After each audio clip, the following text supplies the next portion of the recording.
So how's it going? As you can see, I have two TVs and I am doing a side-by-side comparison.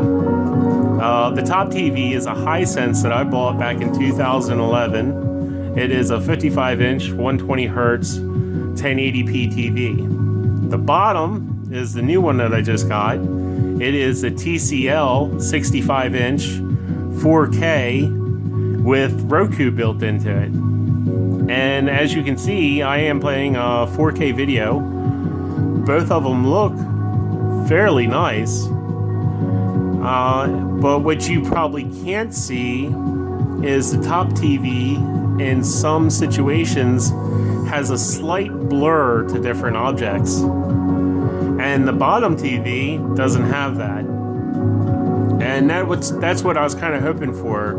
I wanted a new TV so I could have a little bit higher definition. Even for 1080 applications, that little slight blur, that that can ruin a movie. Alright, so let's move on here. Seeing the back of the TV is just important as seeing the front, and I am facing the back of the TV, so all my inputs and outputs, with the exception of power, are on my right hand side. The power is on the other side of the TV set there. Now, facing out the back here is your AV ins and your wired Ethernet port. Then on the side, starting at the very top, you have a recessed reset button that you'll need a paper clip or something to get into to press. Right below that is 3.5 millimeter audio out. Then you have your coaxial cable, USB, and 3 HDMI 2.0 slots. And at the very bottom is audio out for digital. Something you also might need to consider is for a wall mounting, it's at the bottom of the TV set. I know a lot of TVs where the wall mounting is in the middle. So that's something else you might want to keep in mind. Alright, so let's have a quick look at the remote. So here's the TV remote. And if you're familiar with Roku, it looks just like a Roku remote.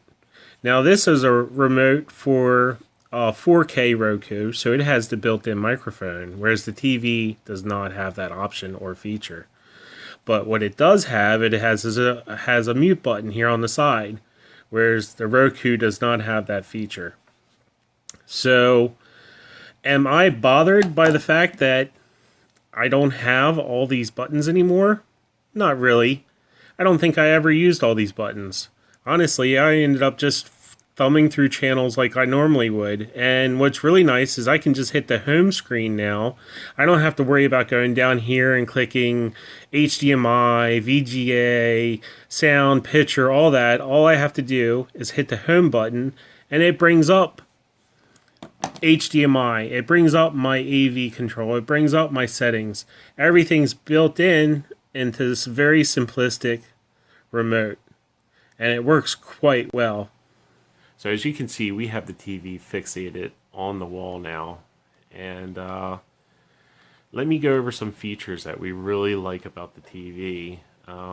One, I should say, is the sound.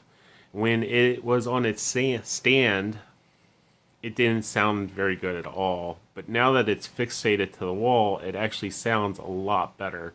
Now, we have speakers, so we'll end up hooking speakers up to it anyways. But I will say, if you don't have speakers in your house, fixating it to the wall makes the TV sound a lot better. Another feature we like is, you see how it says HDMI 1, HDMI 2, HDMI 3. You can actually rename these depending on what you have plugged into them. So on HDMI 1, we actually have the PlayStation. And you can go down here and select PlayStation, and now it's been renamed. That's a pretty decent feature. Another feature that we really like is the antenna. We use just normal digital TV for our shows, so, for news and things like that. And if you go in here, you can go into an info list just like you would with cable or DirecTV and select the channel you want or see what's coming on at later times. This is a feature that we did not have with our other TV, and we find that to be quite nice. Another feature which we have not used yet, this TV has a built-in digital video recorder. So if you plug in a 16 gigabit or higher USB stick into the TV, you can actually pause or rewind your shows as you're watching them live on air, just in case you miss something. The TV claims up to 90 minutes, which that is fantastic. Really, really like that feature. So I'm pretty sure I've gone over just about everything that I can think of. If you have any questions, post them in the comments below, and I'll try to answer them the best I can. And I hope this helps somebody decide whether they want this TV or not. Take it easy.